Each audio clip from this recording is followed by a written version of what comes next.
அண்ணன் வந்து அண்ணனுக்கு ஒரு வருத்தம் இருக்கு உங்க மேல. அதான் சொல்லிக்கிட்டே இருக்கீங்களா, டைரக்டே பண்ண மாட்டீங்களா? ஏய் கேளுங்க. சொல்லுவேன் நான் அப்பப்போ. இப்போ கூட சொன்னேன், எங்க ஒரு கதையை சொல்லுங்க, வேணா என் நம்ம ப்ரொடக்ஷன் எத்த படத்தை முதல்ல முடிக்கலாம் அப்படின்னாரு. என் ப்ரொடக்ஷன் கூட பண்ணுங்கண்ணே. அது நினைக்க நான் பண்ணுவேன். ஆனால் பண்ணுவோம் ஒரு நல்ல அவருக்கு ஒரு நம்பிக்கை வரணும்ல. ஒரு நாள் அது எல்லாம் இப்போ எனக்கும் ஆசை இருக்குது.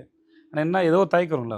ஆனால் ஒரு நாள் அது நடந்துடும். அது கண்டிப்பாக டைம் கிடைக்கணும். ஏன்னா நம்ம தொழில் வந்து நம்ம ஒரு தொழில் காமெடி தொழில் பண்ணிட்டு போகிறோம். இப்போ எல்லாம் ரசிக்கிறாங்க இல்லையா. அவர்கிட்ட நான் வந்து நிறைய கதைகள் சும்மா அப்பப்போ அவரு ஃப்ரீயாக இருக்கும்போது நானே இருக்கும்போது எதாவது உட்காரும்போது பேசுவோம். ஆனால் என்னென்னா அது நான் ஜாலியாக தான் பேசிட்டு இருந்தேன். அது ரொம்ப சீரியஸாக இருந்த அவர் தான். ஐயோ நீங்கள் என்ன ஒரு படத்தை டைரக்ட் பண்ணியா, நான் கூட ப்ரொடியூஸ் பண்ணுறேன் அப்படின்னு இருக்காரு.